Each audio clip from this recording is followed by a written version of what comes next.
کہ اگر کبھی عذر ہو تو اللہ نے کہا نماز اعلیٰ کوالٹی کی نہیں تو اس سے ہلکے درجے پر آپ پڑھ سکتے ہو. یہ ہے آیت نمبر 239 میں 239 میں. اب اس آیت کے اندر وضاحت جو ہے وہ ہو چکی ہے، لیکن یہ اعلیٰ کوالٹی سے نیچے کوالٹی والا ایک مسئلہ سمجھ لینا ہے کہ نماز ہمارے لیے کن حالتوں میں کھڑے ہو کر پڑھنا ضروری ہے، کن حالتوں میں بیٹھ کر پڑھنا جائز ہے، کن حالتوں میں کرسی پر پڑھنا جائز ہے اور کن حالتوں میں لیٹ کر کے پڑھنا جائز ہے. اب اس کا اصول شریعت نے کیا بیان کیا ہے وہ اب میں آپ کے سامنے عرض کرنے جا رہا ہوں.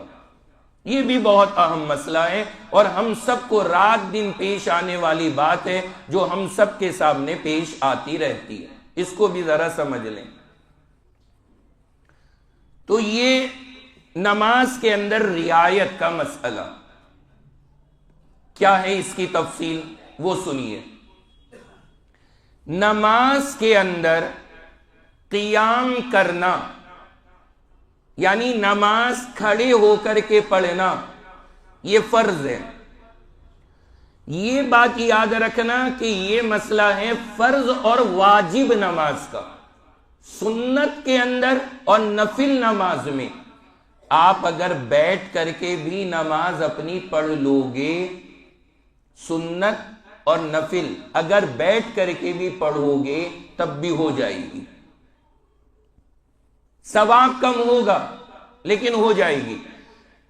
لیکن یہ جو میں مسئلہ بتانے جا رہا ہوں یہ فرض اور واجب. فرض اور واجب نماز میں قیام کرنا یعنی کھڑے ہونا یہ کیا ہے بولو بھائی؟ فرض ہے. سمجھیے گا یہ اچھی طرح. اب اگر کوئی بندہ کھڑا نہیں ہو سکتا، بہت سارے عذر ہیں لوگوں کو لگے ہوئے نہیں کھڑا ہو سکتا، تو شریعت نے یہ کہا کہ اگر آپ مثلا عشاء کی 4 رکعت ہیں، 2 میں آپ کھڑے ہو سکتے ہو، 2 میں نہیں ہو سکتے، تو شریعت یہ کہتی ہے 2 میں آپ کھڑے ہو جاؤ اور پھر جب نہیں ہو سکتے تب بیٹھ جاؤ. لیکن جتنی نماز آپ کھڑے ہو کر کے پڑھ سکتے ہو وہ کھڑے ہو کر کے پڑھنا فرض ہے. اگر ہم 2 رکعت کھڑے ہو کے پڑھ سکتے تھے اور 2 رکعت ہم بیٹھ کے پڑھتے، لیکن ہم نے 4 رکعتیں بیٹھ کے پڑھ لی تو ہماری فرض نماز ادا نہیں ہوگی. وہ نماز ہماری ادا نہیں ہوئی، وہ دہرانی پڑے گی. جتنا ہمارے بس میں ہے اتنا کھڑا ہونا یہ لازم ہے اور فرض ہے اور وہ قیام کرنا پڑے گا. سب سے پہلی بات.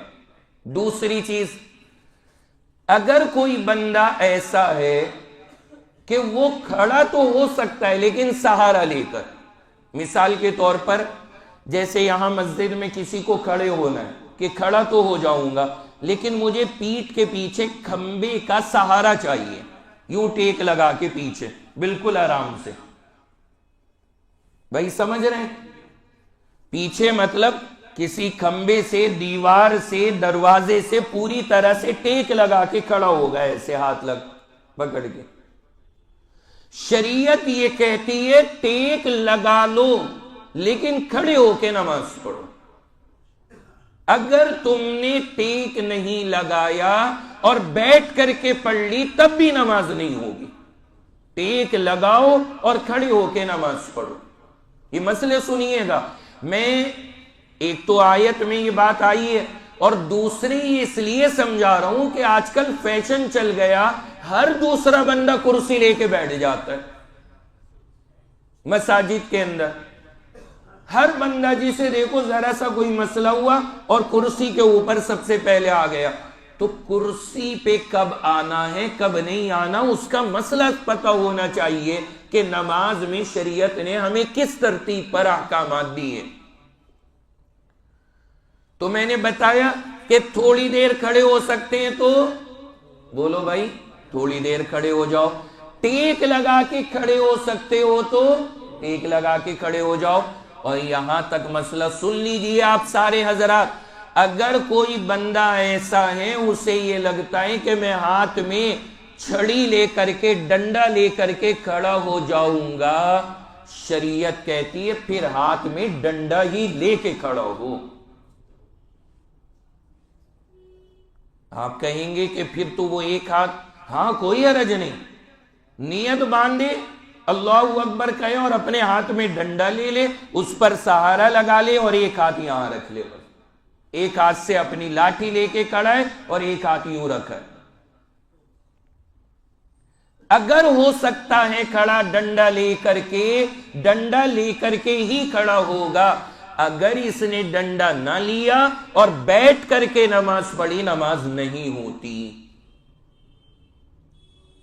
بھائی سمجھ رہے ہیں سب؟ مطلب یہ نکلا کہ جتنا ممکن ہو سکے, جہاں تک ہو سکے آپ کو قیام کرنا ہی کرنا ہے.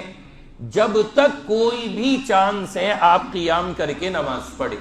اس کے بغیر اگر آپ نے نماز پڑھی تو پھر ہماری نماز ادا نہیں ہوتی. تھوڑی دیر کھڑے ہو جاؤ, تھوڑی دیر بیٹھ جاؤ, ہو جائے گی. دیوار کے سہارے سے ٹیک لگا لو, ہو جائے گی. ہاتھ میں ڈنڈا لے کے کھڑے ہو جاؤ, نماز ہو جائے گی. لیکن اگر یہ چیزیں کر سکتے تھے اور نہیں کی اور بیٹھ کر کے نماز پڑھی تو نماز نہیں ہوگی. کتنا نازک مسئلہ ہے, کتنی اہم باتیں یہ شریعت کی. اور ہمیں اندازہ لگانا چاہیے جو آج ہم ذرا سے بہانے کے اندر عذر کر کے اور چھٹی کر جاتے ہیں. اس کے بعد آگے سنیں. اب اگر کوئی بندہ ایسا ہے وہ بیچارہ کھڑا نہیں ہو سکتا, نہ اپنے سہارے سے, نہ دیوار کا ٹیک لگا کر کے, نہ ہاتھ میں کوئی لاٹھی یا ڈنڈا لے کر کے, کسی بھی طرح نہیں کھڑا ہو سکتا. ایسے بھی ہیں بہت سارے بیچارے مریض, نہیں ہو سکتے وہ کھڑے. اب شریعت یہ کہتی ہے, اب سمجھیے گا سارے حضرات, بڑی باریک بات ہے, کہ آپ بیٹھ کر کے نماز پڑھو, بیٹھ کر کے نماز پڑھو. لیکن اب جب آپ بیٹھ کر کے پڑھو گے اور آپ رکوع سجدہ کرنے کی طاقت رکھتے ہو تو رکوع سجدہ کرو گے. یہ نہیں کہ کھڑے نہیں ہو رہے تو رکوع سجدہ بھی چھوڑ دیا, بس اشارے کر رہے ہیں. اگر طاقت ہے رکوع سجدہ کرنے کی تو رکوع سجدہ کرنا ضروری ہے. اور بیٹھ کر کے رکوع سجدہ کیسے ہوگا؟ آپ سب طریقہ دیکھ لیجئے گا, سمجھ لیجئے گا. مثلا کوئی بندہ بیٹھ کر کے نماز پڑھ رہا ہے, اب اس کو رکوع کرنا ہے. یہ تو میں کرسی پہ بیٹھا ہوں, مان لیجئے میں زمین پہ بیٹھا ہوں, اب مجھے رکوع کرنا ہے.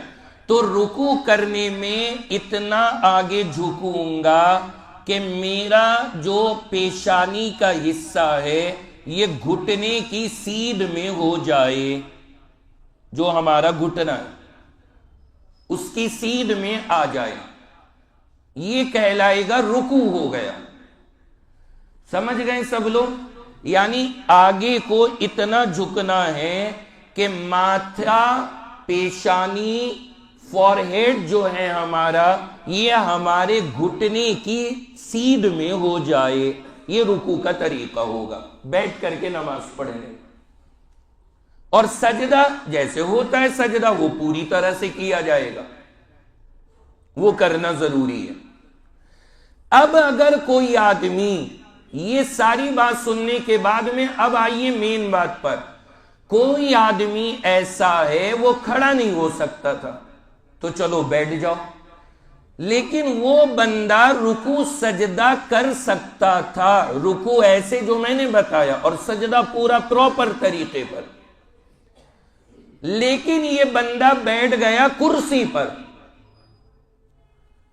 سمجھیے گا, یہ بندہ بیٹھ گیا کہاں پر؟ کرسی پر، تو شریعت یہ کہتی ہے، اب آپ ہی بتائیے اس کی نماز ہوگی یا نہیں ہوگی؟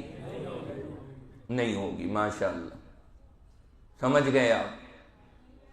اور اب اس کی نماز کے نہ ہونے کی وجہ کیا بنی؟ یعنی آپ سجدہ تو کر سکتے تھے نا، اگر آپ زمین پہ بیٹھ کے نماز پڑھتے آپ سجدہ کر لیتے، لیکن کرسی پر ہونے کی وجہ سے آپ کا سجدہ چھوٹ گیا۔ اس وجہ سے یہ بندہ اگر کرسی پر اپنی نماز کو پڑھے گا تو شریعت یہ کہتی ہے نماز ویلڈ نہیں ہے، نماز نہیں ہوگی، وہ نماز معتبر نہیں۔ اس لیے ہمیں اندازہ لگانا چاہیے کہ اس سے سمجھ میں آتا ہے کرسی پر کون بندہ بیٹھے گا۔ کرسی پر اب وہ بندہ بیٹھ سکتا ہے جو بیچارہ کھڑا بھی نہیں ہو سکتا، نیچے سجدہ بھی نہیں کر سکتا، اسے بیٹھ کر کے ہی نماز پڑھنی ہے، رکوع سجدے کا بھی بس ہلکا سا اشارہ کرے گا، وہ سجدے میں نہیں جا سکتا۔ شریعت اس کو کہتی ہے کہ اب آپ چاہے زمین پر بیٹھ جاؤ یا چاہے کرسی پر بیٹھ جاؤ، آپ کی نماز دونوں طرح جائز ہے۔ بھائی میرے سمجھ گئے یا نہیں آپ سب؟ یعنی وہ بندہ کرسی پر جائے جو بندہ سجدے کی طاقت نہ رکھتا ہو، سیدھے الفاظ میں یہ بات ہو گئی، اور جو بندہ بھی سجدہ کر سکتا ہے، طاقت ہے اس میں سجدہ کرنے کی، پھر وہ کرسی پر بیٹھے گا تو اس کی نماز ادا نہیں ہوگی۔ ہمارے یہاں لوگ کیا سمجھتے ہیں، ہم سے کھڑا نہیں ہوا جاتا تو بس کرسی پر بیٹھ جاؤ، کھڑا نہیں ہوا جاتا تو زمین پر بیٹھ کر سجدے کے ساتھ نماز پڑھو، یہ ہے طریقہ۔ ہاں اگر زمین پر بیٹھ کر سجدہ بھی نہ ہو سکے تب شریعت نے کہا ہے کہ اب آپ کہیں پر آ جاؤ، کرسی پر آ جاؤ، کیونکہ زمین پر بھی خالی آپ بیٹھے ہی ہو، رکوع سجدے کا خالی اشارہ کر رہے ہو، تو اب چاہے نیچے بیٹھ جاؤ چاہے کرسی پر بیٹھ جاؤ، بات برابر ہے۔ اور جب آپ بیٹھ کر کے کرسی پر یا زمین پہ خالی اشارہ کریں گے تو پھر اس میں جتنا اشارہ آپ زیادہ سے زیادہ کر سکتے ہیں وہ اشارہ سجدے کا کریں گے، اور اس سے ہلکا سا کم رکوع کا اشارہ کریں گے، پھر وہ آپ کی باڈی پر ہے آپ کتنا کر سکتے ہو۔ بھائی میرے سب کو سمجھ میں آ گیا؟ اب کرسی کے مسئلے میں تو ڈاؤٹ نہیں رہا نا، کلیئر ہو گیا؟ کرسی کے اوپر نماز کون پڑھے گا؟ بولو بھائی، جو بندہ سجدہ نہ کر سکے، اور اگر سجدے کی طاقت ہے تو پھر زمین پہ بیٹھ کے نماز پڑھی جائے گی، کرسی پر بیٹھ کے نماز جائز نہیں ہوگی۔ یہ ساری باتیں الحمدللہ آپ کے سامنے آ گئی۔